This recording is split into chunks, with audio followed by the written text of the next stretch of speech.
ఈ వీడియోలో మీరు శ్రీమతి ఎద్దనపూడి సులోచనారాణి గారి నవల అగ్నిపూలు రెండవ భాగాన్ని వినబోతున్నారు. కథలోకి వెళ్ళబోయే ముందు ఇప్పటిదాకా ఛానల్ని ఇంకా సబ్స్క్రైబ్ చేసుకోని వారు దయచేసి వెంటనే సబ్స్క్రైబ్ చేసుకోండి. ఆ ఇంటికి ఉత్తరంగా ఉన్న ఆవరణ అది. అక్కడ మామిడి, పనస, సపోటా, జామ చెట్లు వత్తుగా ఎత్తుగా పెరుగున్నాయి. 5-6 ఎకరాలుగా ఉన్న ఆ స్థలం విరూపాక్ష రాజాగారి హయాంలో చుట్టూ ఫెన్సింగ్తో చక్కటి తోటగా పరిశుభ్రంగా ఉండేది. ఇప్పుడు దాని ఫెన్సింగ్ అక్కడక్కడా పడిపోయింది. ఇంటిలో దాసదాసీలు తగ్గిపోవడంతో ఇంటికి బాగా పెడగానున్న ఈ స్థలం అలక్ష్యం చేసినట్టుగా అశ్రద్ధగా వదిలివేయబడి ఉంది. రాహుల్ తోస్తున్న చక్రాల కుర్చీ క్రింద వత్తుగా పడిన ఎండుటాకుల మీద నుంచి గలగల శబ్దం చేస్తూ ముందుకెళుతోంది. రాహు, ఈ ప్రపంచంలో కాళ్ళు లేని అవిటి బతుకు ఎంతో నికృష్టమైనది కదూ అంది రుక్మిణి. లేదు వదిన, ఇంతకంటే దీనమైన హీనమైన బ్రతుకులు బ్రతుకుతున్న వాళ్ళు ఎంతోమంది ఉన్నారు. నేను నిన్న మన ఊరికి అవతల ప్రభుత్వం వారు ఏర్పరిచిన కుష్ఠరోగుల కాలనీ చూసొచ్చాను. వాళ్లను చూస్తుంటే నాకేడుపొచ్చింది. మత్సలతో, రసికారుతున్న పొళ్లతో, వికృతమైన రూపాలతో వాళ్ళు నరరూప రాక్షసుల్లా ఎంతో భయంకరంగా ఉన్నారు. రుక్మిణి శరీరం జలధరించింది. అబ్బా, వాళ్లను గురించి ఇక చెప్పకు అంది. మీకంటే దురదృష్టవంతులు ఈ లోకంలో ఎంతోమంది ఉన్నారని గుర్తు చేయడానికి చెప్తున్నాను. మీరింకా చాలా అదృష్టవంతులు. వాళ్లలా అనాథలు, బహిష్కృతులు కారు. మీకు అన్నయ్య, సిద్ధు, నేను ఉన్నాం. మీ అవిటితనంలో వికృతి ఏమిటో పైకి కనిపించదు. అది మీకు బాధ కలిగించవచ్చునేమో కానీ చూసేవారికి జుగుప్సగా అనిపించదు. అందుకే నేనెప్పుడూ అంటూ ఉంటాను, ప్రతి మనిషి నా అనే స్వార్థం, స్వసుఖ చింతన వదిలి అంతో ఇంతో సాటి మానవునికి సేవ చేయాలి. మీరు చచ్చిపోతానని అన్నారు. ఎందుకు చచ్చిపోవాలి అని నేను మిమ్మల్ని అడుగుతున్నాను. మీ జీవితం మీకు ఉపయోగపడనంత మాత్రాన అది అంతమైపోవలసిందేనా? మీ మూలంగా ఇంకొకరికి ఉపకారం జరుగుతుందేమో మీరు చూడకూడదా? అతను తలెత్తి అక్కడ విరగకాసిన మామిడి చెట్టును చూపాడు. ఈ చెట్టు చూడండి వదిన, ప్రతి సంవత్సరం ఎన్ని వేల కాయలు కాసి మనకిస్తుంది. దానివల్ల మనకి ఆనందమే తప్ప ఆ చెట్టుకేం లాభం? సృష్టిలో కళ్ళకెదురుగా కనిపిస్తున్న ఈ పాఠం మనిషి ఎందుకు నేర్చుకోడో నాకు అర్థం కాదు. అసలు మనిషికి ఆలోచనా శక్తి ఉండడమే ఇన్ని అనర్థాలకి మూల కారణం అనుకుంటాను. భగవంతుడు మనిషికి ప్రత్యేకంగా వరం ప్రసాదించిన ఈ ఆలోచనా శక్తి జీవితాన్ని ఆనందపు పంట పండించడానికి బదులు ఈ స్వార్థ చింతన మూలంగా మరుభూమి చేసేస్తోంది. మీరే ఉన్నారు.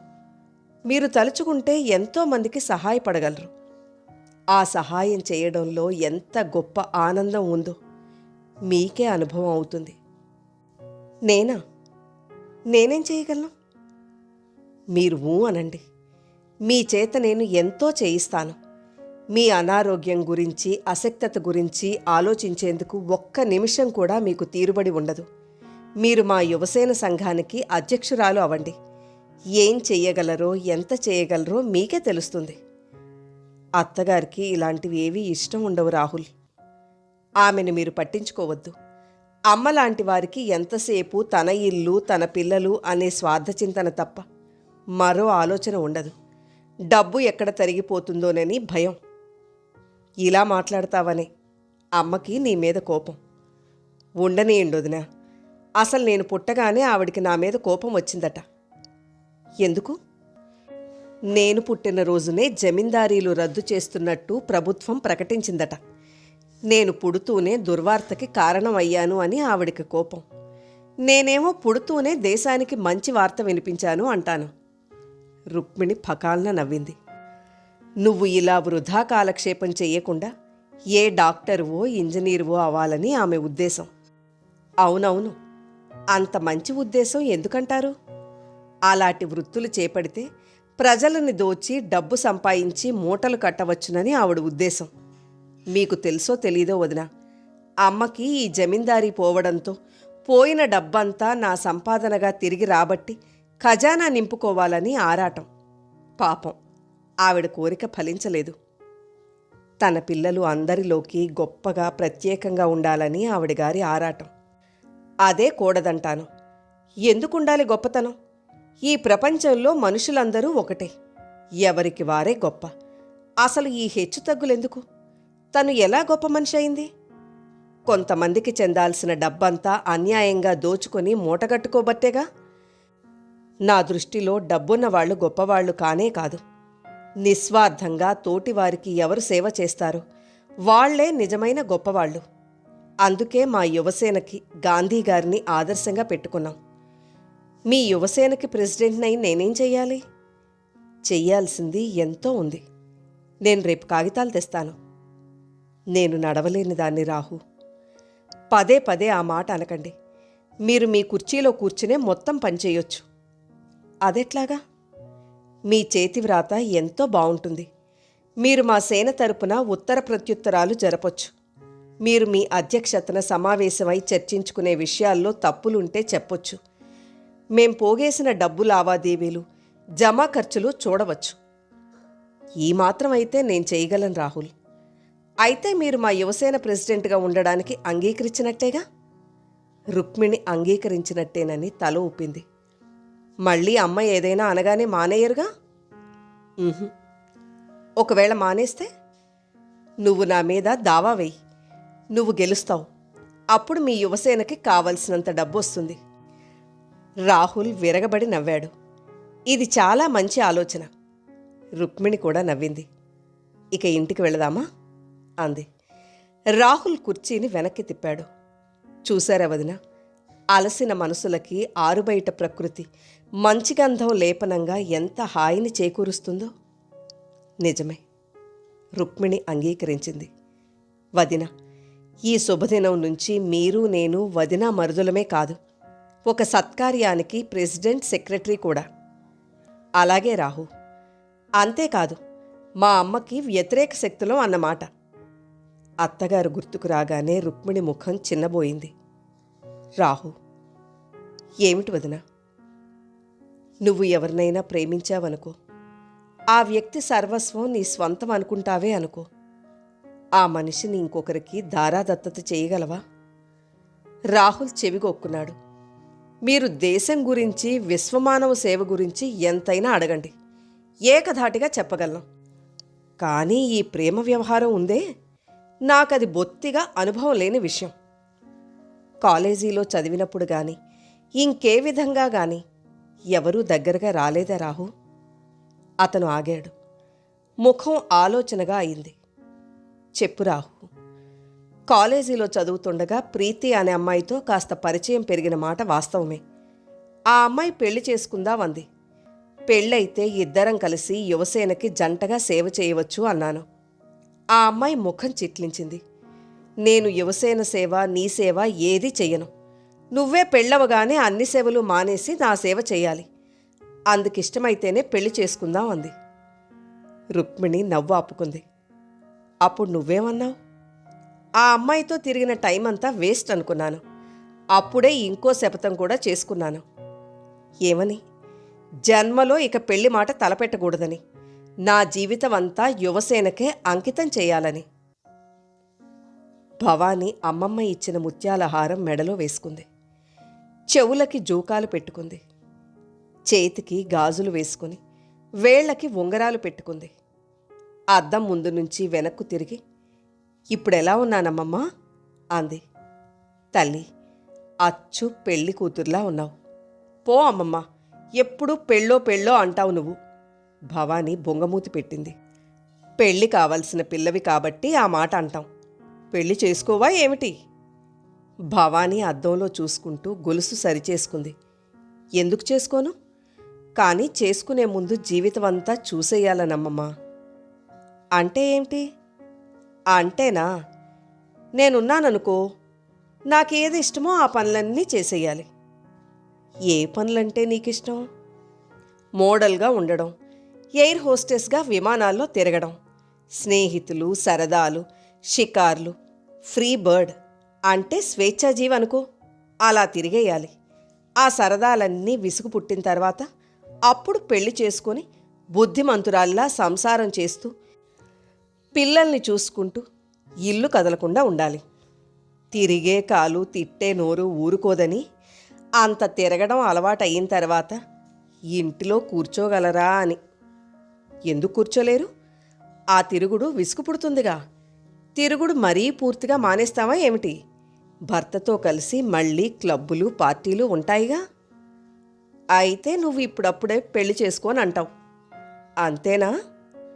నాకు నచ్చే వ్యక్తి దొరికే వరకు ఇలా సరదాగా జీవితం గడిపేస్తూ ఉంటాను. నీకు తెలుసో తెలీదో, అన్నయ్య హైదరాబాద్ వెళ్ళిన పనుల్లో నీకు సంబంధం చూడటం కూడా ఒకటి.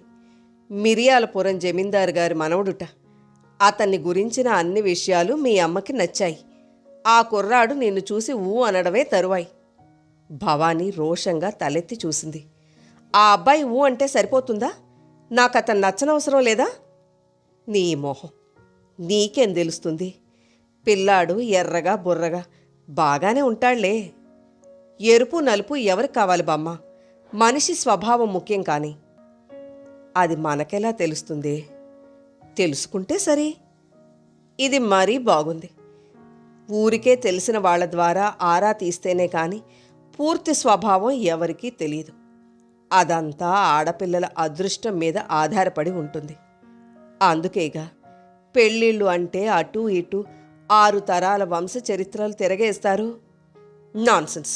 వంశచరిత్రల వల్ల కూడా ఏమీ ప్రయోజనం ఉండదమ్మమ్మ. ఒక తల్లి కడుపున బిడ్డలే అందరూ ఒక రకంగా ఉండడం లేదు. పెద్దన్నయ్యకి చిన్నన్నయ్యకి ఎంత తేడా ఉందో చూడు. మరి ఇక తెలుసుకోవడం ఎలా అంటావు? భవానీ వచ్చి అమ్మమ్మగారి పక్కన కూర్చుంది. ఆవిడ చేతిలో ఉన్న అందమైన విసనకర్ర తీసుకుంది. దాన్ని సరిచేస్తూ అంది, ఎందుకు తెలుసుకోలేమమ్మమ్మా? కాబోయే భార్యాభర్తలిద్దరినీ పెళ్లి కాకముందు కొద్ది కాలం కలిసి తిరగనీయాలి. అప్పుడు ఒకరి స్వభావం ఒకరికి అర్థమవుతుంది.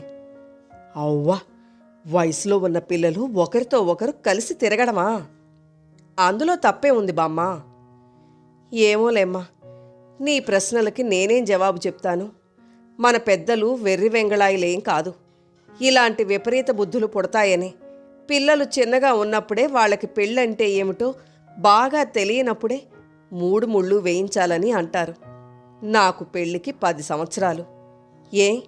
నేనేం సుఖపడలేదా? మీ కాలం వేరమ్మమ్మా. మీరు పుస్తకాలు చదివేవాళ్ళ, సినిమాలు చూసేవాళ్ళ? మగవాళ్లను గురించి అసలు మీకేం తెలుసు? ఏమిటో, ఇంత తెలివితేటలు మాకు నిజంగానే తెలియవు. నీ వయసు అయినా గాని మగవాళ్ల వైపు కన్నెత్తి చూడాలంటే హడలి చచ్చేవాళ్ళం. ఇప్పుడు మీరు వాళ్ళు వేసుకునే బనీన్ల దగ్గర నుంచి శల్య పరీక్ష చేస్తారు. మీ అమ్మకి త్వరగా పెళ్లి చేయమని నేనెంత చెప్పినా మీ తాతగారు వినలేదు. 16 సంవత్సరాలు వచ్చిన తరువాత చేశారు. అప్పటికే మీ అమ్మ మీ నాన్నకి పెద్ద మీసాలున్నాయి అని పేచీ పెట్టింది. మేమందరం బాగా చివాట్లు వేస్తే ఇక నోరెత్తలేదనుకో. నీకేమో 20 దాటాయి. నీ కూతురికి 30 సంవత్సరాలు దాటిన తర్వాత చేస్తావేమో. నా కూతురికి నేనేం పెళ్లి చేయనమ్మమ్మా. తన ఇష్టప్రకారం చేసుకోమని వదిలేస్తాను. అమ్మలా ఆంక్షలు పెట్టి తాళ్లు బిగించను. అమ్మ చూస్తున్న ఆ మిరియాలపురం సంబంధం నేను చేసుకుంటాననుకుంటున్నావా? నేనేం చేసుకోను. చేసుకోకేం చేస్తావు? నాకు అన్ని విధాలా నచ్చే వ్యక్తి వచ్చే వరకు ఎదురు చూస్తాను. నచ్చటం అంటే ఏమిటి? అతను ఒక ప్రత్యేక వ్యక్తిగా ఉండాలమ్మమ్మా. అతనిలాంటి మనిషి ఈ చుట్టుపక్కల ఇంకెవ్వరూ ఉండకూడదు. అతను సమర్థుడవ్వాలి. డబ్బు సంపాదన తెలియాలి. పీనాసితనం ఉండకూడదు. ముఖ్యంగా నన్ను చూడగానే అతనికి అమితమైన ప్రేమ కలగాలి. నేను ఎన్నో జన్మల నుంచి అతనికి తెలిసినట్టుగా నా కోసమే అతను వెతుక్కుంటున్నటువంటి అనుభూతి చెందాలి.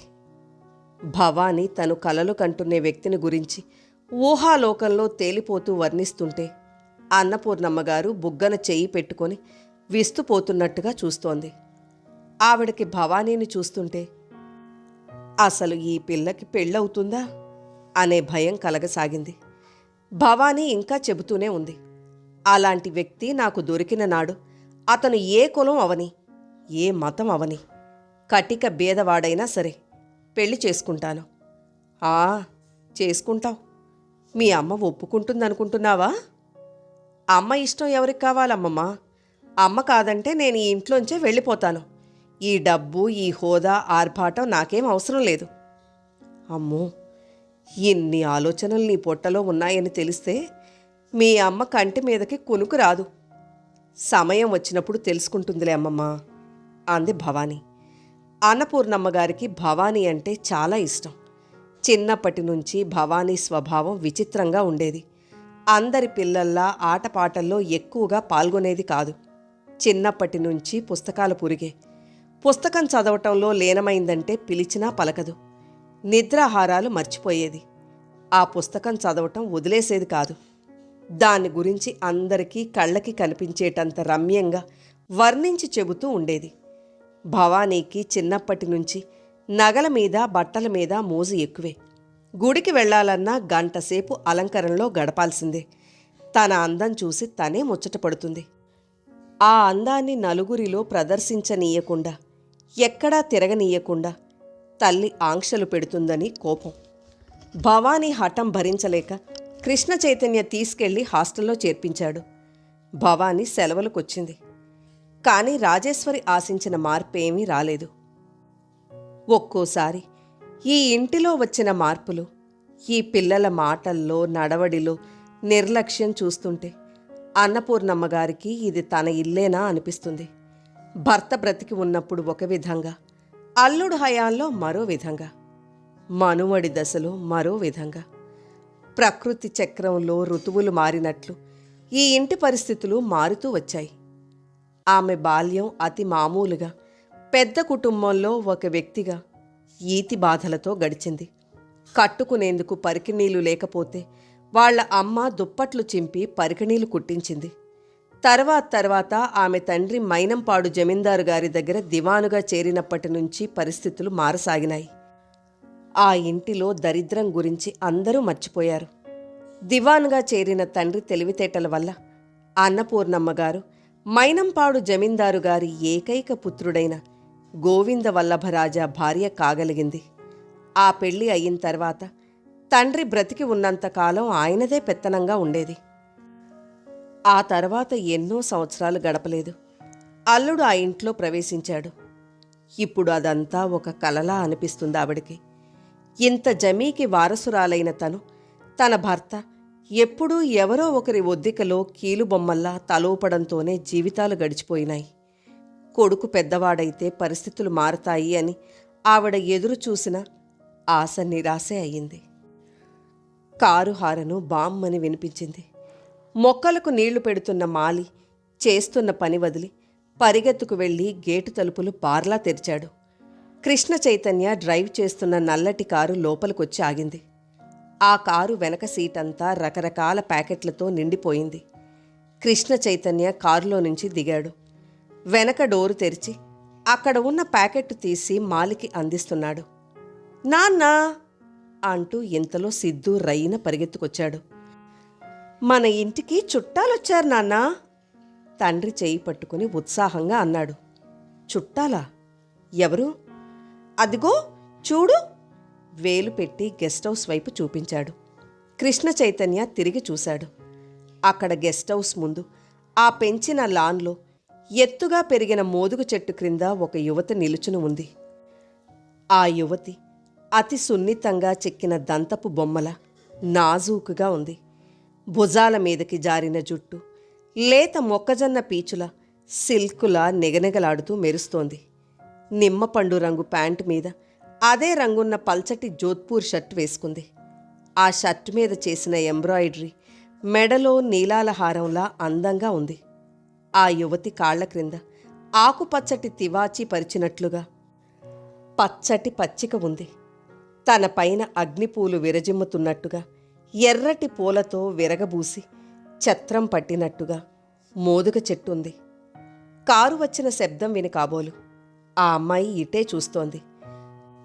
కాళ్ల దిగువన ఆకుపచ్చదనం, తల పైభాగంలో కళ్ళు చెదురుతున్న ఎర్రటి పూలు, ఆ రెండిటికీ మధ్యలో చామంతి పూరంగు బట్టలు ఒంటిమీద ఉన్న ఆ అమ్మాయి ఆ రంగుల కలయికతో గమ్మత్తుగా ఉంది. అక్కడికి దూరంగా భవానీ రాహుల్తో పాటు మరో యువకుడు నిలబడి ఉన్నాడు. అతను నీలం రంగు ప్యాంటు బనీను వేసుకున్నాడు. ఆ బనీను అతని మెడ దగ్గర, జబ్బల దగ్గర బిగువుగా ఒంటిని అంటి పెట్టుకున్నట్లుగా ఉంది. ఛాతీ మీద సీరియస్గా బ్రూస్లీ బొమ్మ ఉంది. అతని మెడలో కెమెరా ఉంది. దానితో ఎదురుగా ఉన్న మేడ పైభాగాన్ని ఫోటో తీయాలని ప్రయత్నిస్తున్నాడు. అతను శరీరపు బరువంతా ఒకే కాలు మీద ఆనించినట్లుగా కుడి ప్రక్కకి వంగి నిలబడ్డాడు. ఆ నిలబడటంలో నిర్లక్ష్యపు వైఖరి కనిపిస్తోంది. ఇంతలో అన్నపూర్ణమ్మగారు నీలితో టీ బిస్కెట్లు పట్టించుకొని అక్కడికి వచ్చింది. ఆవిడ ముఖం సిద్ధు చేయి పెట్టి లాక్కొస్తున్న కృష్ణ చైతన్యని చూడగానే దీప్తివంతం అయింది. అడుగు, కృష్ణుడొచ్చాడు. కృష్ణ, వచ్చావా? రా అంటూ పిలిచింది. కృష్ణ చైతన్య వాళ్ళున్న చోటికొచ్చాడు. అప్పటికే అన్నపూర్ణమ్మగారు మెట్లు దిగి గబగబా అతనికి ఎదురు వచ్చింది. కృష్ణ, పిల్లలు వచ్చారా? ఇద్దరూ తెలుగు ఎంత బాగా మాట్లాడుతున్నారని. వీళ్ళని చూస్తుంటే నాకెంత సంతోషంగా ఉందో చెప్పలేను. ఈ వయసులో నా జన్మ తరించింది అన్నంత ఆనందం నాకు కలగచేశావు నువ్వు. నువ్వు తలుచుకోకపోతే వీళ్ళని ఇలా చూసుకునే భాగ్యం నాకు కలిగేది కాదు. ఆవిడ కళ్ళలో నీళ్లు తిరిగాయి. ఆవిడ కళ్ళు తుడుచుకుంటుండగానే భవానీ, రాహుల్, అతను అక్కడికొచ్చారు. అన్నయ్య, ఇతను మన కజిన్, మామయ్య కొడుకు బాబీ శివం. వచ్చి 2 రోజులైంది అంటూ రాహుల్ పరిచయం చేశాడు. Glad to meet you. Krishna Chaitanya చేయి చాచాడు.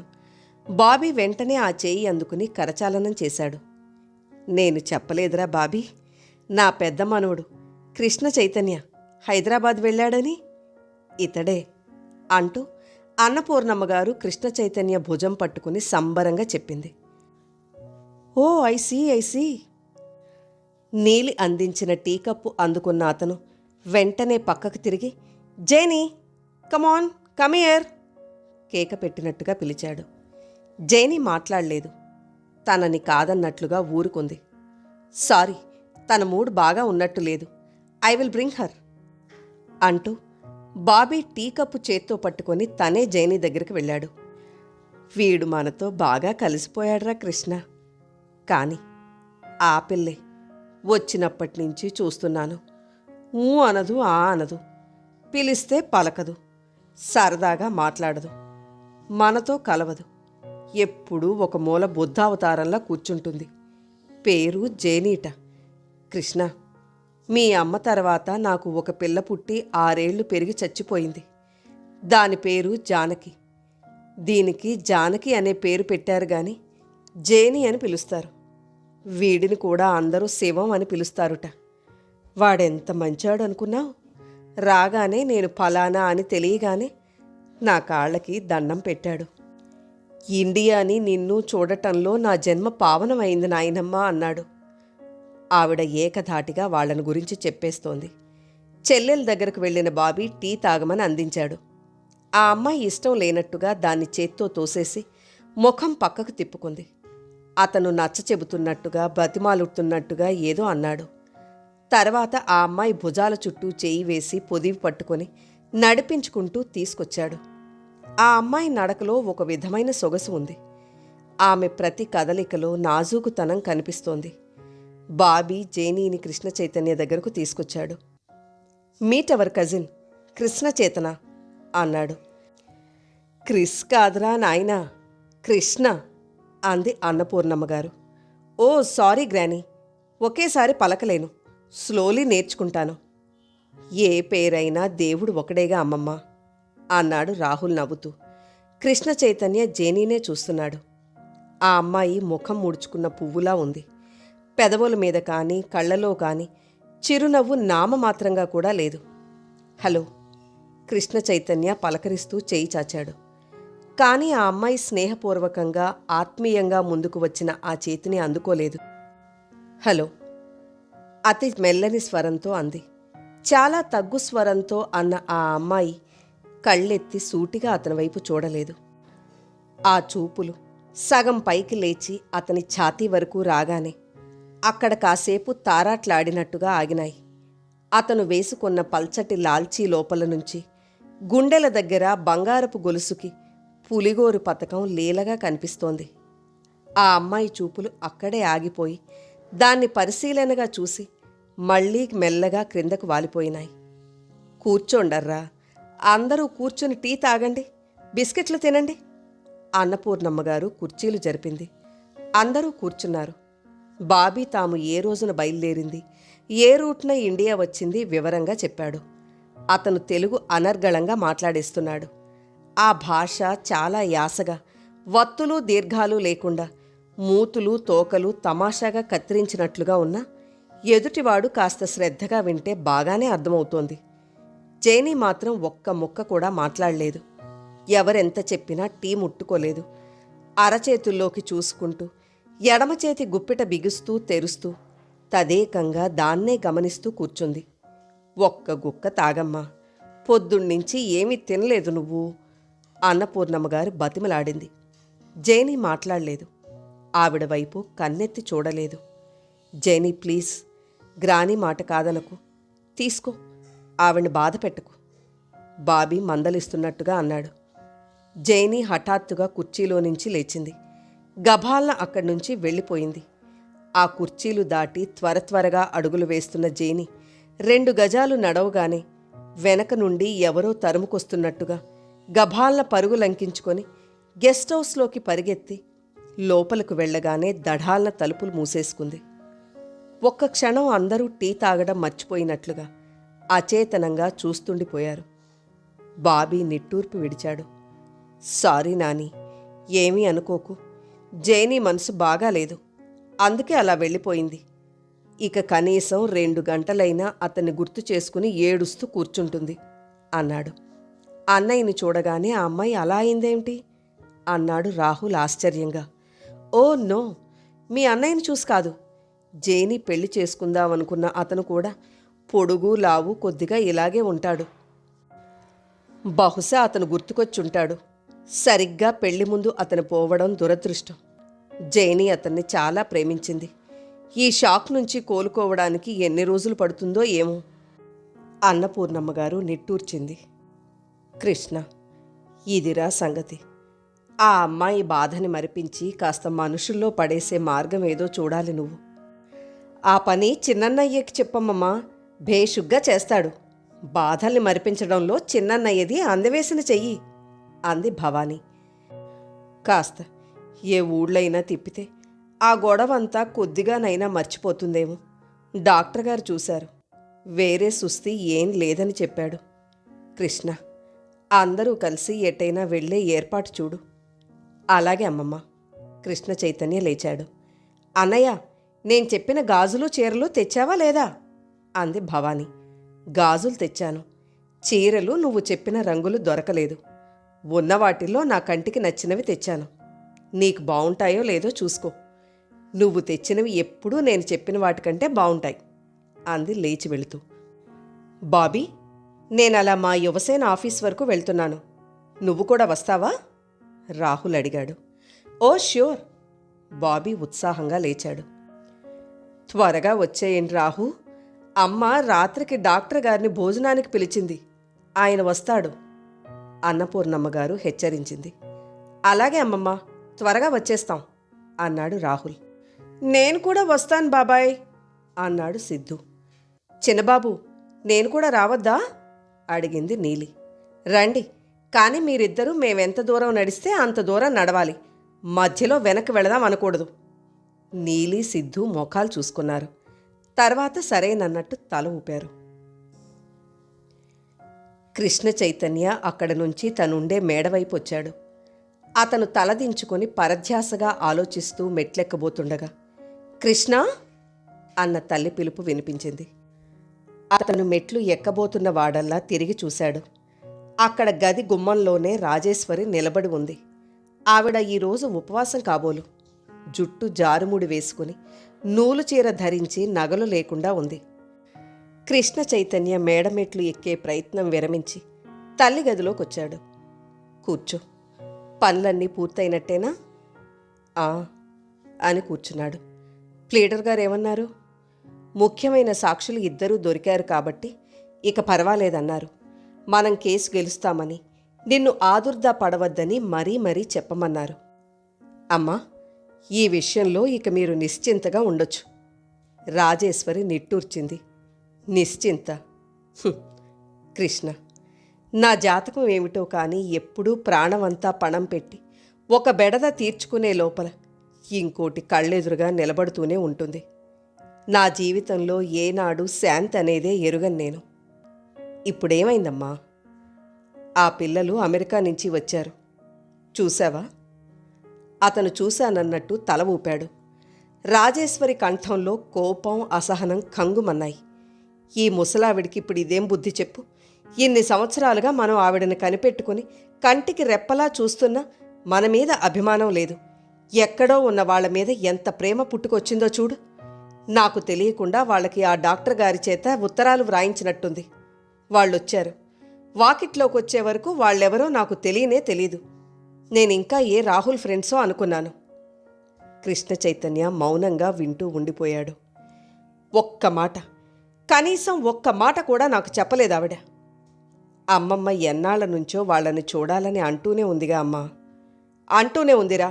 అవి ఒట్టి మాటలే అనుకున్నాను. చివరికి ఇట్లా కొంపలోనే తెచ్చిపెడుతుందని అనుకోలేదు. అసలు వాళ్ళ మీద ఈవిడికి ఎందుకంత ప్రేమ అంటాను. వీళ్ల తల్లి మూలంగానేగా. తన కన్న కొడుకే తనకు లేకుండా పోయాడు. తల్లిదండ్రుల అపరాధం పిల్లల నేరంగా భావించకూడదుగా అమ్మా. అది నాకు తెలుసులేరా. ఈవిడ వాళ్ళకు ఉత్తరాలు వ్రాయడం మొదలు పెట్టకుండా ఉంటే ఏ బాధ ఉండేది కాదు. అసలు దీనికంతటికీ కారణం కిందటి వేసవిలో అమెరికా నుంచి వచ్చిన నీ డాక్టర్ ఫ్రెండ్, అతని భార్య. వీళ్ళు తనకి తెలుసునని అనడంతో ఈ బాధంతా వచ్చింది నాకు. వాళ్ళేదో మాట వరుస కంటే ఈవిడ ఆ మాటనే పట్టుకుని కూర్చుంది. అప్పటి నుంచి నాతో యుద్ధమేగా. కృష్ణ చైతన్యకి తల్లి స్వభావం తెలుసు. ఆవిడ కోపంతో గాని చిరాకుతో గాని ఉన్నప్పుడు ఎవ్వరూ తర్కించకూడదు, వ్యతిరేకించకూడదు. మౌనంగా ఉంటే ఆవిడ ఆవేశం తగ్గిపోతుంది. అందుకే అతనిప్పుడు కూడా అదే పని చేశాడు. రాజేశ్వరి ఆగ్రహం దిగమింగి శాంతం తెచ్చుకుంటూ అంది. సరే, అయిందేదో అయింది. వాళ్ళొచ్చేశారుగా. అంత దూరం నుంచి వాళ్ళొస్తే సరిగ్గా చూడలేదనే నింద నాకెందుకు? నేను వాళ్ళ మర్యాదలో లోటేం చేయడం లేదు. సాయంత్రం డాక్టర్ గారిని మన ఇంటికి భోజనానికి రమ్మని పిలిచాను. రేపు రాణి రత్నప్రభ గారింటికి టీకి పంపే ఏర్పాటు చేశాను. ఆ పిల్లల్ని 4 రోజుల పాటు అక్కడ ఇక్కడ ఆ ఊరు ఈ ఊరు తిప్పి సాధ్యమైనంత తొందరలో తిప్పి పంపే ఏర్పాటు చూడు. సరేనమ్మా. కృష్ణ చైతన్య లేచాడు. ఉండు, దేవుడి ప్రసాదం ఉంది, తిని వెళ్ళు. రాజేశ్వరి లోపలికి వెళ్ళి వెండి ప్లేటులో అరటిపళ్ళు, కొబ్బరి ముక్కలు, పటిక బెల్లం తెచ్చి కొడుక్కిచ్చింది. ఈరోజు ఏకాదశి, నాకు ఉపవాసం. సాయంత్రం గుడికి వస్తానని కబురు చేశాను. మనం ఈ కేసు గెలిస్తే ఈసారి స్వామివారి కళ్యాణం చాలా ఘనంగా చేయిస్తానని మొక్కుకున్నాను. తప్పకుండా గెలుస్తాం అంటూ అతను లేచాడు. కృష్ణ చైతన్య మెట్లెక్కి పైకి తన గదిలోనికొచ్చాడు.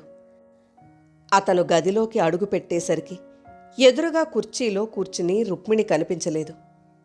ఏమండి అంటూ అతన్ని చూసి చిన్నపిల్లలా చేతులు చాచి అందించలేదు. మంచం మీద పడుకుని ఉంది. ఆ పడుకోవడం కూడా మామూలుగా లేదు. ఏదో బాధని ఉగ్గబట్టినట్టుగా మోచేయి నుదుటి మీద ఆని ఉంది. అతను వచ్చినట్టుగా శబ్దం వినిపిస్తున్నా రుక్మిణి కదల్లేదు. అతను దగ్గరగా వచ్చాడు. రుక్కు ఎంతో అనురాగంగా పిలిచాడు. రుక్మిణి మాట్లాడలేదు. అతన్ని నుదుటి మీద చెయ్యి ఆనించాడు. రుక్కు, నిద్రపోతున్నావా? మృదువుగా మళ్ళీ పిలిచాడు. రుక్మిణి అతని స్పర్శ ఇష్టపడనట్లుగా నుదుటి మీద ఆని ఉన్న అతని చేతిని ఒక్క విదిలింపుతో అవతలకి తోసేసింది. అతను హాస్యమిళితమైన స్వరంతో, తెచ్చిపెట్టుకున్న ఆశ్చర్యంతో అన్నాడు. ఇదెక్కడ విచిత్రం? కృష్ణుడి మీద రుక్మిణి అలుక వహించటం ఎక్కడా వినలేదే. రుక్మిణి తల ప్రక్కకు తిప్పుకుని దిండులో ముఖం దాచుకుని ఏడవసాగింది. ఆ ఏడుపు అంతవరకు అతి కష్టం మీద బిగబట్టుకుని ఇక ఆపుకోలేక ఒక్కసారి కట్టలు తెంచుకున్నట్టుగా ఉంది. అతను చప్పున మంచం మీద కూర్చుని భుజం మీద చెయ్యి వేశాడు. రుక్కు, ఏమిటిది? మరీ చిన్నపిల్లలా చేస్తున్నావు. నెల రోజుల ఎడబాటు తర్వాత ఊరి నుంచి వచ్చిన భర్తకి ప్రేమగల భార్య ఇచ్చే స్వాగతం ఇదేనా? నేనేం స్వాగతం ఇస్తానండి? నేను అందరి భార్య లాంటి దాన్ని కానుగా. కుంటిదాన్నయ్యో, ఎందుకు పనికిరాని దాన్ని. నా మీద నీకు కోపంగా ఉంటే ఇంకేదైనా మాట అనకూడదు? అతను విడ్డూరంగా అన్నాడు. నాకెందుకు కోపం? నాకేం అధికారం ఉందని? నేను మిమ్మల్ని ఏం సుఖపెడుతున్నానని? మీరింకా మంచివారు కాబట్టి, దయాధర్మం గల విశాల హృదయాలు కాబట్టి నా ఆలనా పాలన చూస్తున్నారు. అందుకు సంతోషించి ఓ మూలపడి ఉండాలి నేను. రుక్కు! అతను ఆవేశంగా భుజాలు పట్టి కదిపాడు. ఏమిటిదంతా? ఎందుకింత బాధపడుతున్నావు? నిజం చెప్పు. నేను లేనప్పుడు నిన్నెవరేమైనా అన్నారా? నన్నెవరేమంటారండి? ఆ భగవంతుడే అన్యాయం చేశాడు. మీరు వచ్చి ఎంతసేపు అయిందండి? మీ కారు హారను విన్నప్పటి నుంచి ఒళ్ళంతా కళ్ళు చేసుకుని మీకోసం ఎదురు చూస్తున్నాను. మీరు సరాసరి నా దగ్గరికి వచ్చారా? చెప్పండి. మీ ఎదురుగా రావాలనున్నా మంచంలో నుంచి కదల్లేని నేను ఒకదాన్ని ఈ ఇంట్లో ఉన్నానని మీకు గుర్తుండి ఉంటే? కృష్ణ చైతన్యకి అర్థమైంది. నేను సరాసరి ఇక్కడికే వస్తున్నాను రుక్కు. ఇంతలో అమ్మమ్మ పిలిచింది.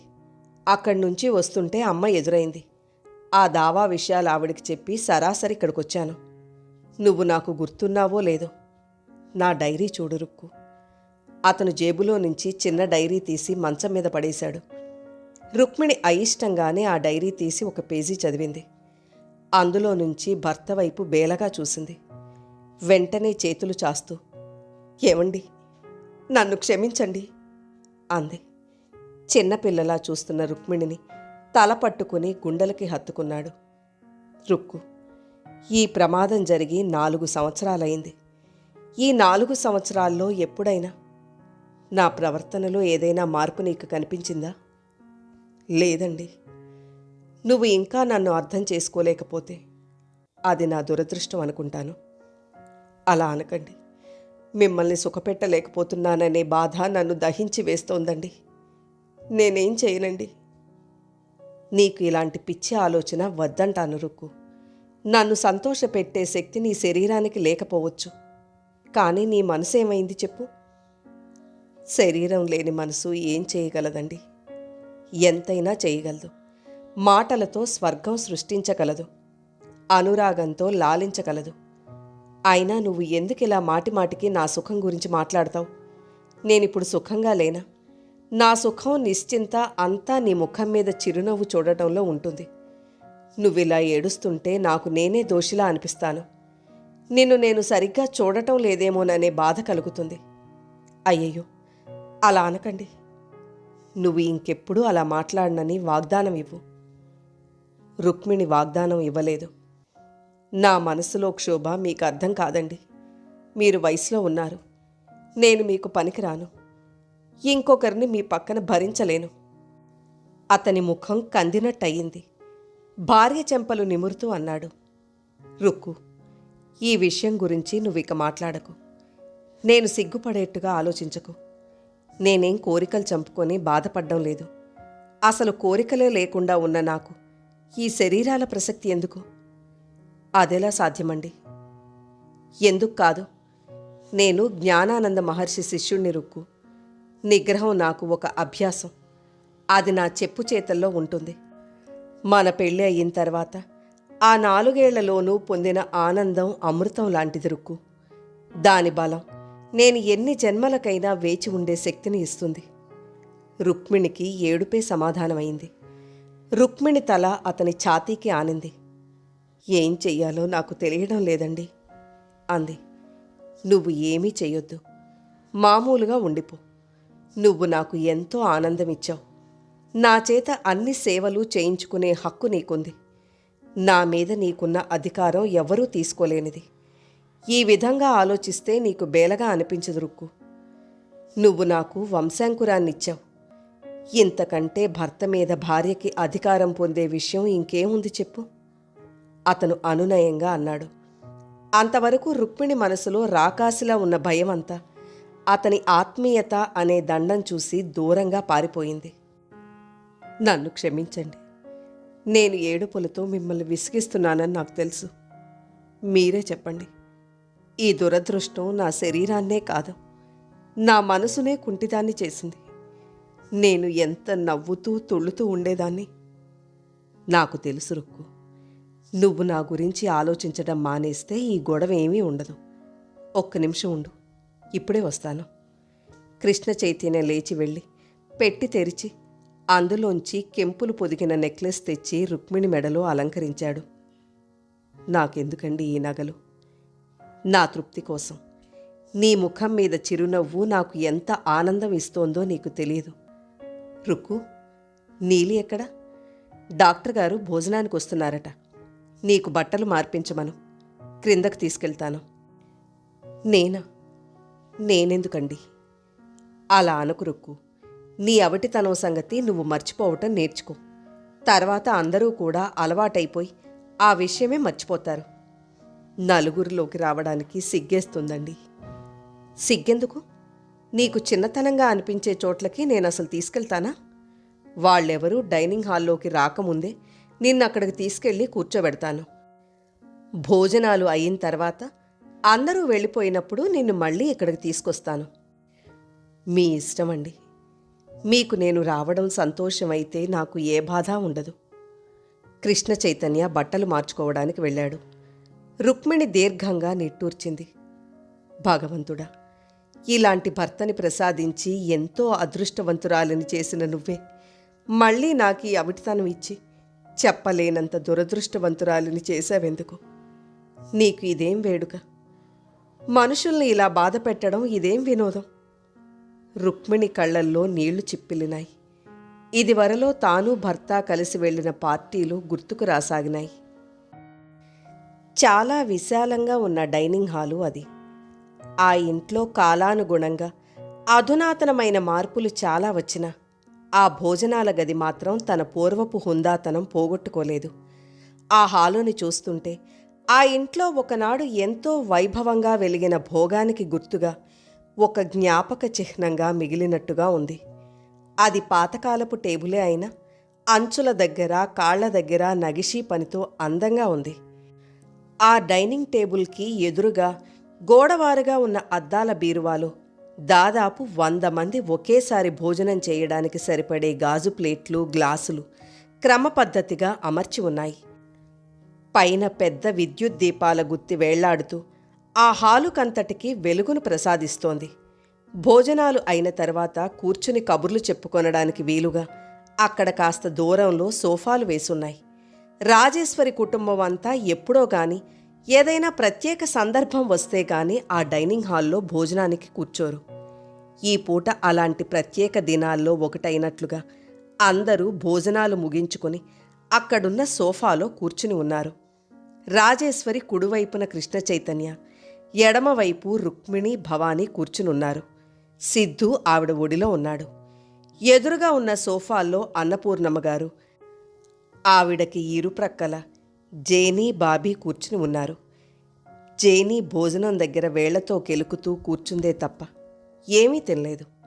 కాస్త వదిలితే ఎక్కడ పారిపోయి గదిలో తలుపులు మూసుకుని కూర్చుంటుందోనని భయపడినట్లుగా అన్నపూర్ణమ్మగారు ఆ అమ్మాయి చేతిని తన చేతితో బంధించే ఉంచారు. తల్లికి ఇరుప్రక్కలా ఉన్న జేనీని, బాబీని చూస్తుంటే రాజేశ్వరి మనసులో కోపం కస్సుమంటోంది. కాని దాని బొసలు పైకి కనపడనీయకుండా చిరునవ్వు మాటున అణచివేస్తూ ప్రసన్నంగా కూర్చుంది. దూరంగా రాహుల్, డాక్టర్ గారు ఇద్దరూ నిల్చుండి అక్కడ ఇత్తడి కుండీలో ఎత్తుగా పెరిగిన మనీ ప్లాంట్ని గమనిస్తున్నారు. డాక్టర్ గారు, ఒక్క సందేహం అన్నాడు రాహుల్. ఏమిటది? ఈ మొక్క ఎంత పెరిగితే అంత డబ్బు వస్తుందంటారు, నిజమేనా? నేను నమ్మను. అదే నిజమైతే డబ్బు సంపాదన కోసం మనిషి ఇంత కష్టపడ్డం దేనికి? అందరూ ఈ మొక్కని ఇంట్లో పెట్టుకుని పూజలు చేస్తుండేవారు. రాహు, ఈ నమ్మకాలు కొన్ని తమాషాగా ఉంటాయి. మా అమ్మమ్మ ఒక ఆవిడ ఉండేది. ఆవిడకి అడుక్కోవడానికి వచ్చిన ఒక సాధువు దొడ్లో వేప చెట్టు క్రింద నిధి ఉందని చెప్పాడట. ఇక చూడు, ఆ చెట్టుకి పసుపు రాసి హారతులిచ్చి పూజలు ప్రారంభించింది. ఇది ఊరంతా తెలిసి మహాలక్ష్మి చెట్టు అనే పేరు వచ్చేసింది. నిధి కాస్త ఎవరైనా ఎత్తుకుపోతారేమోనని ఆవిడ భయం. మా నాన్నను అక్కడే మంచం వేసుకుని పడుకోమని వేధించేది. ఒక రాత్రి నేను మా నాన్న కలిసి దాని చుట్టూ తవ్వాం. ఎక్కడా డబ్బు కనిపించలేదు సరికదా. దాని త్వరలో నుంచి పెద్ద పాము ఒకటి 4 పిల్లలతో బయటకొచ్చింది. అప్పుడు మా పరుగు చూడాలి నువ్వు. రాహుల్ నవ్వసాగాడు. ఆయన కూడా నవ్వాడు. అప్పుడేమైంది? ఏమైంది? నిధి ఎవరో తవ్వుకుపోయారని మా అమ్మమ్మ శోకాలు మొదలుపెట్టింది. అది తవ్విన వాళ్ళు సకుటుంబంగా నాశనం అయిపోతారని శోకాలు మొదలుపెట్టింది. మా నాన్న ఆ తిట్లు వినలేక యథార్థం చెప్పబోతుంటే నేను వారించాను. ఆ నిధి కోసం తవ్వామే కానీ అది మనమేం తీసుకోలేదుగా, కాబట్టి ఆ తిట్లు మనకేం తగలవు అన్నాను. చివరకు ఆ దిగులుతోనే మా అమ్మమ్మ 2 నెలలు తిరగకుండా చచ్చిపోయింది. ఆవిడ పిచ్చి నమ్మకమే ఆవిడని భూతంలా పీక్కు తిని చంపేసింది. డాక్టర్ ఎప్పుడు ఇంతే, చిత్రమైన మనిషి. ఎప్పుడు ఎలాంటి సందర్భం వచ్చినా సరిగ్గా దానికి తగ్గట్టుగా ఒక పిట్టకథ చెబుతూ ఉంటాడు. ఆయనకి గుబురు మీసం ఉంది. ఆయన ముఖానికి అది పెద్దదిగా ఉంటుంది. ఎవరైనా కొత్త వాళ్ళు ఆ మీసం వైపు కాస్త పరీక్షగా చూస్తే చాలు, దాన్ని గురించి ఒక కథ చెప్పేవాడు. ఆయనకి కాస్త పళ్ళెత్తు. ఆయన పెళ్ళైన కొత్తలో మరదలు పిల్ల పళ్ళెత్తు బావుగారు అని పిలిచేదట. అందుకని ఆయన బాగా మీసం పెంచి మీసాల బావుగారు అనిపించుకున్నాడట. చిటికలేస్తూ మాట్లాడడం, ఎదుటివారిని పకాలను నవ్వించడం ఆయన మనస్తత్వం. అలాగే ఇప్పుడు కూడా రాహుల్ని నవ్వించాడు. ఇంతలో నీలి తాంబూలం పళ్ళెం తెచ్చి అక్కడ వారందరి మధ్య ఉన్న గుండ్రటి టేబుల్ మీద పెట్టింది. నీలి మామూలుగా అయితే వాళ్ళ మధ్యనే ఉంటుంది, కానీ రాజేశ్వరి ఉంటే మాత్రం అక్కడ ఉండదు. ఒకవేళ ఉండాల్సి వచ్చినా ఎక్కువ మాట్లాడదు, నవ్వదు. ఆవిడ చూపులు చూస్తేనే నీలికి భయం. బుద్ధిమంతురాలిలా ఎటూ తలెత్తి చూడకుండా తాంబూలం పళ్ళెం తెచ్చి అక్కడ పెట్టి వెళ్ళిపోతున్న నీలిని డాక్టర్ గారు చిటిక వేసి పిలిచారు. ఏయ్ నీలి, ఏమిటంత బుద్ధిమంతురాల్లా వెళ్ళిపోతున్నావు? మాకు తాంబూలం ఇచ్చేళ్ళు అంటూ బాబీ వైపు చూస్తూ, మా నీలి చేతిలో మహత్యం ఏమిటో కానీ నీలి తయారు చేసి ఇచ్చిన తాంబూలం తింటే స్వర్గం కళ్ల ముందు కనిపిస్తుంది అన్నారు. నిజమా? టేబుల్ మీద చెక్కి ఉన్న లతల పనితనం గమనిస్తున్న బాబీ అది ఆపి ముందు కొంగాడు. అయితే నీలి, ఆ స్వర్గం ఏదో ముందు నాకే అందివ్వాలి అన్నాడు. నీలి టేబుల్ దగ్గర మోకాలి మీద కూర్చుని శ్రద్ధగా తాంబూలం తయారు చేయసాగింది.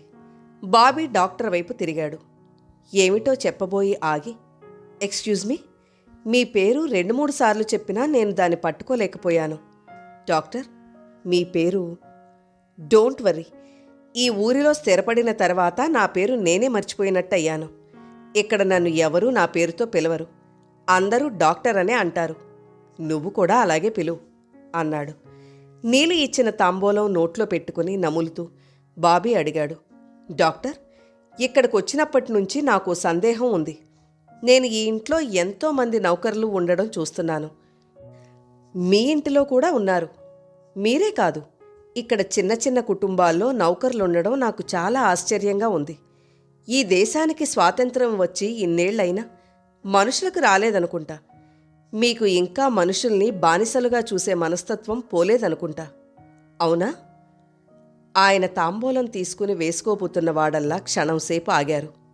నో బాబీ, నో, నువ్వు చాలా పొరపాటుగా ఆలోచిస్తున్నావు.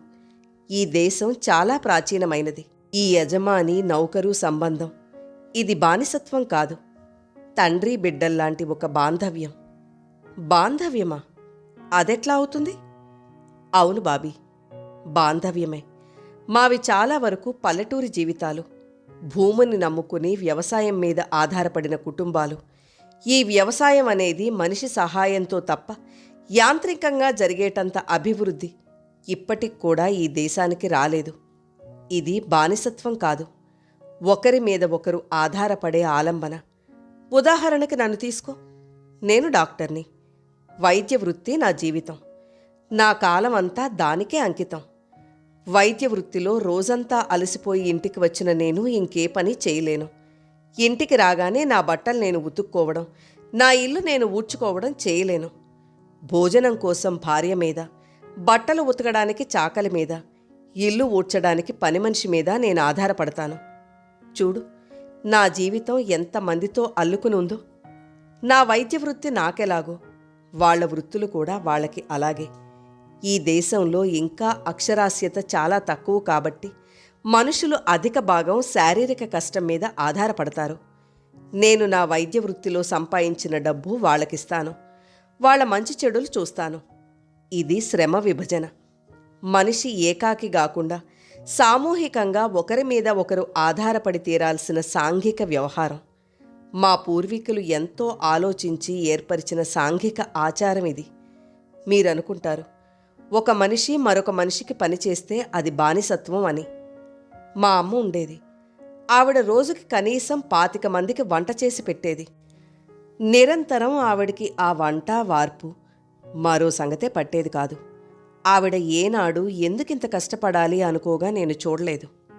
అబ్బా, అంత పని చేయడం ఎంత కష్టం అన్నాడు బాబీ ఆశ్చర్యంగా. మావి ఎన్నో తరాల నుంచి సమిష్టి కుటుంబాలు కావడం వల్ల సర్దుకుపోవడం, స్వసుఖం గురించి తక్కువగా ఆలోచించడం అలవాటు. మీకు ఎవరి పనులు వారు చేసుకోవడం, ఎవరికి వారు కష్టపడడం ఆచారం. మాలో ఒక వ్యక్తి కష్టపడి 10 మందిని చూడడం మాకు అలవాటు. ఈ ఇంట్లో కృష్ణ చైతన్య ఉన్నాడు. అతని మీద ఎంతమంది ఎన్ని రకాలుగా ఆధారపడి ఉన్నారో చూడు. నీలి నీకు నౌకరుగానే కనిపించొచ్చు, కానీ ఇంటిలో నీలి పొందే అభిమానం, భవానీ పట్ల చూపే ఆదరణకి ఏమాత్రం తీసిపోదు. కొద్ది రోజులు గమనిస్తే నీకే తెలుస్తుంది బాబీ. బాబీ తల ఊపాడు. అన్నపూర్ణమ్మగారంది, అయ్యో, వేళ్లను చూస్తేనే ఇలా అంటున్నాడు. వాళ్ల తాతగారి హయాం సంగతి తెలిస్తే ఇంకేమంటారు. ఎంతమంది నౌకర్లు! కనీసం 50 మందికి తక్కువ ఉండేవాళ్లు కాదు. వాళ్ల కుటుంబాల పోషణ అంతా మేమేగా. గుర్రపు బగ్గీలు తోసేవాళ్ళు, గుర్రాలకి దాణా తినిపించేవాళ్ళు, మాలిష్ చేసేవాళ్ళు, గేటు తీసేందుకు నౌకర్లు, తోట పనివాళ్ళు, దీపాలు వెలిగించేవాళ్ళు, ఇక వంటవాళ్ళు, ఇంటిని శుభ్రపరిచేవాళ్ళు చెప్పనే అవసరం లేదు. మీ తాతయ్యకి చేతికర్ర అందించేటందుకు ఒక నౌకరు, తాంబూలం అందించేందుకు మరో నౌకరు. ఏమిటో అదొక వైభవం. నా కళ్ళ ముందే వెలిగి ఆరిపోయిన దీపం అది అంటూ ఆవిడ నిట్టూర్చింది. నా చిన్నప్పుడు నా టీచర్లంతా కుటుంబాలతో సహా ఇక్కడే ఉండేవారు. వారికి భోజనాలు మా దేవుడి నుంచే వెళ్ళేవి. నాకు చదువు నేర్పే టీచర్ మరెవ్వరికీ చెప్పకూడదు. అంత ప్రత్యేకత. ఆ రోజులే వేరు. ఇప్పుడు నా పిల్లలు ఉన్నారు. ఊరందరితో పాటు వాళ్ళు ఒకరు. ఒక్కోసారి నాకు కూడా చాలా బాధగా ఉంటుంది అంది రాజేశ్వరి. బాబీ ఆవిడ వైపే చూస్తున్నాడు. ఆ ముఖంలో రాజసం ఉంది. నేను అందరిలోనూ అధికం అనే దర్పం ఉంది. బాబీ ఆవిడనే చూస్తున్నాడు. అవును, ఆ రోజులు తలుచుకుంటే నాకే ఎలాగో ఉంటుంది. నా కళ్ళ ముందే ఈ ఇంటిలో ఎన్నో మార్పులు. డాక్టర్ గారు హాల్ అంతా కలయి చూశాడు. ఒక్కోసారి ఆలోచిస్తే ఎంత గమ్మత్తుగా ఉంటుంది. నేను మొట్టమొదట నా చిన్నతనంలో ఈ ఇంటికి మా నాన్న చెయ్యి పట్టుకుని వచ్చేవాణ్ణి. అప్పుడు ఇక్కడ ఎంత సందడి ఉండేది. ఈ డైనింగ్ హాల్లో ఎంతమంది నౌకర్లు హడావుడిగా అటూ ఇటూ తిరుగుతూ ఉండేవారో. నాకు ఈ భవనం మెట్ల దగ్గర ఉన్న రాతి సింహాలను చూస్తే చచ్చేటంత భయం వేసేది. అక్కడకు రాగానే కళ్ళు గట్టిగా మూసుకుని మా నాన్న చెయ్యి పట్టుకుని ఆ మెట్లు ఎక్కేవాణ్ణి. అవి సరిగ్గా 34 లెక్క పెట్టి పూర్తవగానే కళ్ళు తెరిచేవాణ్ణి. రాత్రిపూట కూడా నాకు ఆ సింహాలే కల్లోకొచ్చేవి. ఆ తర్వాత నేను పెద్దయ్యాను. శివప్రసాద్ పుణ్యవా అని అతని స్నేహితుడిగా నాకేం లోటు లేదు. మా నాన్న ఆయుర్వేద వైద్యుడైన నేను పట్నం వెళ్ళి ఇంగ్లీష్ చదవగలిగాను. సెలవుల్లో నేను, శివప్రసాద్, స్నేహితులందరూ ఇక్కడ కలిసి కూర్చుని భోజనం చేయడం, సోఫాల్లో కూర్చుని వాదం చేయడం, తోటలో తిరగడం, తటాకంలో ఈతలు కొట్టడం, తర్వాత శివప్రసాద్ ఫారిన్ వెళ్ళి మాకు దూరం అయిపోవడం. చాలా సంవత్సరాల తర్వాత అతను మళ్ళీ భార్యా పిల్లలతో తిరిగి రావడం. ఓహ్! ఆయన బట్టతలని చేత్తో తడుముకున్నాడు. జేని ఆయన వంకే రెప్ప వాల్చకుండా చూస్తూ అక్షరం పొల్లు పోనీయనంత శ్రద్ధగా వింటోంది. కొడుకు ప్రసక్తి రాగానే అన్నపూర్ణమ్మగారు ముక్కు చేదసాగింది. ఆయన క్షణం ఆగి తర్వాత గతంలో నుంచి మాట్లాడుతున్నంత మెల్లగా అన్నాడు, అది మారిపోయింది. ఆ అంకం ముగిసింది. అక్కడికి తెరపడింది. మరో అంకం ప్రారంభమైంది. రాజేశ్వరి పిల్లలు పెరిగి పెద్దయ్యారు. కృష్ణ చైతన్య చదువు, పెళ్ళి. ఆ రోజు ఈ భవనం అంతా విద్యుత్ దీపాలతో మెరిసిపోయింది. పూలకారులో పెళ్లికూతురు రావడం, ఆమె అందాన్ని గురించి అప్పటికే విన్న ఊరు జనమంతా విరగబడినట్లుగా చూడడానికి రావడం. ఆయన దృష్టి క్షణంసేపు కృష్ణ చైతన్య మీద నిలిచింది. ఆ రోజు కారులో నుంచి దిగుతున్న భార్యాభర్తలిద్దరూ రతీ మన్మధుల్లా ఉన్నారు. రుక్మిణిని నేను మొట్టమొదటిసారిగా చూడడం అదే. తెల్లటి బెనారస్ చీర కట్టుకొని, తెల్ల కలువ పువ్వులా అతి నాజూకుగా కృష్ణ చైతన్య చిటికెన వేలు పట్టుకొని కారులో నుంచి దిగి ఒక్కొక్క మెట్టే ఎక్కి పైకొస్తోంది.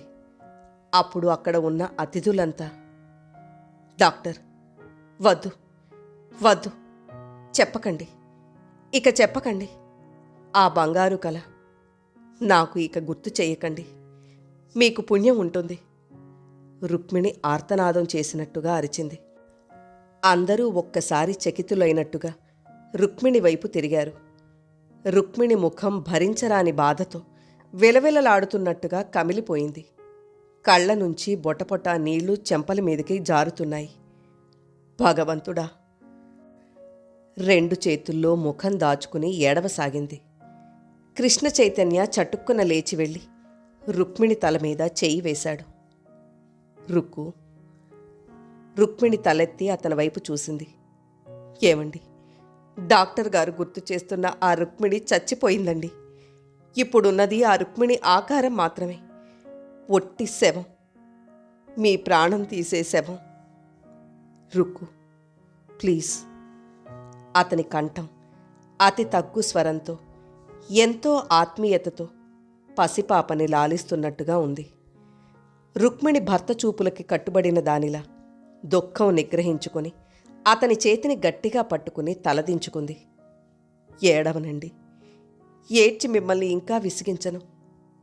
ఏడవకూడదనే అనుకుంటాను, కానీ రుక్మిణికి మళ్ళీ దుఃఖపు తెర పొంగులా వచ్చేసింది. రుక్మిణి, ఏమిటిది? చిన్నపిల్లల అందరూ ఏమనుకుంటారు? రాజేశ్వరి మందలింపుగా అంది.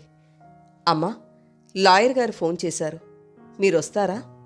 మేనేజర్ వచ్చి పిలవడంతో రాజేశ్వరి లేచి వెళ్ళింది. కృష్ణ చైతన్య రుక్మిణి జుట్టును పైకి తోశాడు. చెంపలు నిమిరాడు. నీకు ఏడవాలనిపిస్తే ఏడ్చేయి రుక్కు, అనునయంగా అన్నాడు. అక్కడే కూర్చుని ఉన్న సిద్ధు తల్లి ఏడవడం, తండ్రి తల్లిని ఓదార్చటం బిక్కముఖంతో చూస్తున్నాడు. డాక్టర్ గారు కూడా రుక్మిణి దగ్గరకొచ్చారు. Sorry my child, I'm sorry, very very sorry అన్నాడు. 4 సంవత్సరాల క్రితం దీపావళి నాడు ప్రమాదం జరిగింది. ఆమె ఒళ్ళంతా కాలిపోయింది. బ్రతకదనే అనుకున్నాం, కానీ డాక్టర్లు పుణ్యమా అని బ్రతికింది. ఆ ఒళ్ళు కాలిన తరువాత ఆమె బ్రతుకుతున్నది బ్రతుకు కాదు, నరకం. కాళ్ళు ముద్దయినాయి, లేచి నడవలేదు. Poor girl. బాబీ సానుభూతిగా చూశాడు. జేని ఇంకా రుక్మిణినే చూస్తోంది. కృష్ణ చైతన్య రుక్మిణి వైపు తిరిగి తల ఇటువైపు పెట్టి నిలబడి ఉన్నాడు. అయినా రుక్మిణి ముఖం మాత్రం అతని చేతి మీద ఆని కనిపిస్తూ ఉంది. ఏమిటో, ఒక్కోసారి ఆలోచిస్తే ఈ జీవితం ఎంత గమ్మత్తైనది అనిపిస్తుంది, రాహుల్ నిట్టూరుస్తూ అన్నాడు. డాక్టర్ గారు వాళ్ల వైపు తిరిగాడు. చిట్కెలు వేస్తూ అన్నాడు. కరెక్ట్ రాహు, జీవితం చాలా తమాషా అయింది. మీలో ఎవరైనా జీవితం అంటే ఏమిటో సరైన నిర్వచనం చెప్పగలరా? ఆయన ప్రశ్నకి ఎవరూ మాట్లాడలేదు. ఆలోచిస్తున్నట్టుగా చూడసాగారు. బాబీ, నువ్వు చెప్పు, ఆయన బాబీని ఉద్దేశించి అన్నాడు. జీవితమా? అదొక అడ్వెంచర్. రాహు, నువ్వేమంటావు? దీన జనోద్ధరణకి అంకితం చేయాల్సిన వరం. ఆయన భవానీ వైపు తిరిగారు. నువ్వేమంటావమ్మా భవానీ? జీవితం అంటేనా, అది ఒక తీయటి కల డాక్టర్. జేని, నువ్వు? జేని మాట్లాడలేదు. కమాన్ చెప్పు, ఆయన తొందర చేశాడు. అదొక ట్రాజడీ, మెల్లటి స్వరంతో అంది. అవును, కరెక్ట్ డాక్టర్. జీవితం అంటే ఒక విషాద కావ్యం. జేనీతో నేను కూడా ఏకీభవిస్తాను. రుక్మిణి తనే చెప్పేసింది. కృష్ణ, నువ్వేమంటావు? జీవితం అంటేనా, అది ఒక అద్భుతమైన అనుభవం డాక్టర్. No no no. ఆయన చేతులు బారచాచి కళ్ళు మూసుకుని తిప్పుతూ తిరస్కరించాడు. జీవితం అంటే మీరు చెప్పింది ఏదీ కానే కాదు. మరి ఇంకేమిటంటారు? మీరే చెప్పండి అంది అన్నపూర్ణమ్మగారు. జీవితం అంటేనా? అందరూ ఆయన చెప్పబోయే నిర్వచనం కోసం ఆసక్తిగా చూస్తున్నారు. ఆయన వెంటనే చెప్పలేదు. తలెత్తి క్షణంసేపు పైన వెలుగుతున్న దీపాల గుత్తివంక తదేకంగా చూశాడు. జీవితం అంటే మళ్ళీ ఆయన అందరూ తను చెప్పబోయే మాట శ్రద్ధగా వింటున్నారో లేదోనని అందరి ముఖాలు కలే చూశాడు. అందరూ అమితమైన ఆసక్తితో ఎదురు చూడటం గమనించాడు. జీవితం అంటే అంటే రాహుల్ ఆగలేనట్టుగా త్వరపడుతూ అడిగాడు. ఆయన చిటిక వేశాడు. జీవితం అంటే జీవితమే. దానికి సామ్యం తెచ్చి చూపించే నిర్వచనం ఇంకేదీ లేనేలేదు. అందరూ ఒక్క నిమిషం తెల్లబోయినట్లు చూశారు. తర్వాత గొల్లున నవ్వారు. రుక్మిణి కూడా నవ్వింది. డాక్టర్ గారు టైం చూసుకున్నారు. అబ్బా, కబుర్లతో టైం తెలియలేదు. చాలా పొద్దుపోయింది. నేనిక వెళ్తాను మరి ఆయన అన్నాడు. డాక్టర్, రేపు మేమంతా పక్షుల వేసవి విడిది కేంద్రం చూడ్డానికి వెళ్తున్నాం. మీరు కూడా రండి అన్నాడు రాహుల్. నేనా? అవును డాక్టర్ గారు, మేమంతా వెళ్తున్నాం. మీరుంటే కబుర్లతో సరదాగా ఉంటుంది. తప్పకుండా రండి అంది అన్నపూర్ణమ్మగారు. చూస్తాను. చూడటం కాదు, రావాలి. మీరు రాకపోతే మీ క్లినిక్ వచ్చి మిమ్మల్ని ఎత్తుకుపోతాం అన్నాడు బాబీ నవ్వుతూ. అంత ప్రమాదం వద్దు, నేనొస్తాను అన్నారాయన. నీలి తాంబూలాల పళ్ళెం పెట్టిన మేజా బల్ల క్రింద నుంచి సిద్ధూ కాలు మెల్లిగా గిల్లింది. సిద్ధూకి ఆ సంకేతం అర్థమైంది. కాలు గోక్కుంటూ, తాతమ్మ, మనతో నీలిని కూడా తీసుకువెళ్దాం అన్నాడు. దానితో నీకు ఒక్క క్షణం పడదు, కానీ ప్రతి చోటికి నీతో మళ్ళీ అది రావాలి కదూ అంది అన్నపూర్ణమ్మగారు నవ్వుతూ. అలాగేలే, నీలి కూడా వస్తుందిలే అన్నాడు రాహుల్. డాక్టర్ గారు రుక్మిణి కుర్చీ దగ్గరగా వచ్చారు. వెళ్తున్నాను. Good night my child. Sorry, ఈరోజు నీ కళ్ళలో నీళ్లు తెప్పించాను. నాకు నిజంగా చాలా బాధగా ఉంది. నువ్వు ఎప్పుడూ సంతోషంగా ఉండాలి. నీకేం తక్కువ చెప్పు? ఆయన రుక్మిణి కుర్చీ మీద చేయి వేసి నిలబడిన కృష్ణ చైతన్యని కళ్ళెత్తి చూశారు. నీ భర్త నువ్వంటే ప్రాణమిస్తాడు. నీకు ముద్దులు మూటకట్టే కొడుకున్నాడు. కన్న తల్లిలా చూసే అత్తగారు, అపర లక్ష్మణుడి లాంటి మరిది ఇంతమంది ఉన్నారు. నాకేం తక్కువ లేదు డాక్టర్. నేను అదృష్టవంతురాలినే. కానీ నన్ను చేసుకున్న ఆయనే దురదృష్టవంతులయ్యారు. అది భరించలేకుండా ఉన్నాను. రుక్మిణి కళ్ళు జలజల్లాడినాయి. రుక్కు, కృష్ణ చైతన్య వారిస్తున్నట్లుగా భుజం మీద చేయి వేశాడు. రుక్మిణి ఆ చేతిని గట్టిగా పట్టుకుంది. నీ ఆనందమే అతని ఆనందం అని తెలిస్తే నువ్వు ఇలా మాట్లాడవు రుక్మిణి. ఓకే, నేనిక వెళ్తాను అన్నాడాయన. డాక్టర్ గారు వెళ్ళగానే బాబీ కూడా రుక్మిణి కుర్చీ దగ్గరకు వచ్చాడు. గుడ్ నైట్ రుక్కు అన్నాడు. అతని చనువుకి కలుపుగోలుతనానికి రుక్మిణి ఆనందపడింది. గుడ్ నైట్ బాబీ అంది. జైని వెళ్ళబోయి ఆగింది. క్షణం సేపు తటపటాయింపుగా ఆగి మెల్లగా రుక్మిణి వైపు వచ్చింది. గుడ్ నైట్ మెల్లని స్వరంతో అంది. రుక్మిణి చెయ్యి చాచి జేని చెయ్యి పట్టుకుంది. Good night Jenny. నీకేమీ తోచకపోతే నా గదికి రా. నా దగ్గర చాలా పుస్తకాలు, రికార్డ్స్ ఉన్నాయి. మనం కార్డ్స్ కూడా ఆడుకోవచ్చు. నాకు నీతో మాట్లాడాలని ఎంతో సరదాగా ఉంది అంది. జైని రుక్మిణి మాటలు ఎంతో శ్రద్ధగా వింది. తప్పకుండా వస్తావు కదూ రుక్మిణి అడిగింది. Thank you. జైని కళ్ళు క్షణంసేపు రుక్మిణి భుజం మీద ఆని ఉన్న కృష్ణ చైతన్య చేయిని, దాన్ని గట్టిగా బంధించి ఉన్న రుక్మిణి చేతిని చూశాయి. ఆ కళ్ళు అక్కడ నుంచి మెల్లగా ఆ చేతి మీద నుంచి పైకి ప్రాకి కృష్ణ చైతన్య ఛాతీ దగ్గర నిలిచాయి. కృష్ణ చైతన్య చేతివేళ్లు అప్రయత్నంగా ఛాతీ మీదకి మళ్ళినాయి. జైని చూపులు బలవంతంగా మరల్చుకుంటున్నట్టుగా వెనక్కి తిరిగి వెళ్ళిపోయింది. రుక్మిణి భర్తతో అంది. ప్రేమించిన అతను దూరం అవడం ఎంతో దురదృష్టం కదండి. జైని ముఖంలో విషాదం, ఒంటరితనం నాకు బాగా అర్థమవుతున్నాయి ఆ అమ్మాయిని నా గుండెల్లో దాచుకోవాలి అన్నంత సానుభూతి కలుగుతోంది నాకు అంది ఆవేశంగా. రుక్కు అనునయంగా అన్నాడు కృష్ణ చైతన్య. అన్నయ్య, రేపు పక్షుల వేసవి విడిది కేంద్రానికి నువ్వు కూడా వస్తావా అని అడిగాడు రాహుల్. నేను రాన్రా, మీరు వెళ్ళండి అన్నాడు కృష్ణ చైతన్య. రుక్మిణి ముఖంలో సంతృప్తి కనిపించింది. అన్నయ్య, నేను కూడా వెళ్తున్నాను అంది భవానీ. వెళ్ళమ్మా, అమ్మ వద్దంటుంది, నువ్వు చెప్పు అంది గారంగా. మీ అన్నయ్య చెప్తారులే భవానీ, నువ్వెళ్ళు అంది రుక్మిణి. మా అన్నయ్య మంచివాడు భవానీ మురిపెంగా చూసి వెళ్ళింది. Good night mummy. సిద్ధు తల్లి బుగ్గ మీద పెదవులు ఆనించి రాహుల్తో వెళ్ళాడు. కృష్ణ చైతన్య రుక్మిణి కూర్చున్న కుర్చీని వెనక్కి తిప్పాడు. కథలో తరువాయి భాగాన్ని నెక్స్ట్ వీడియోలో వినండి. కథ నచ్చితే లైక్ చేయండి. మీరు లైక్ చేయడం వల్ల మరింత మందికి ఈ కథలు చేరతాయి.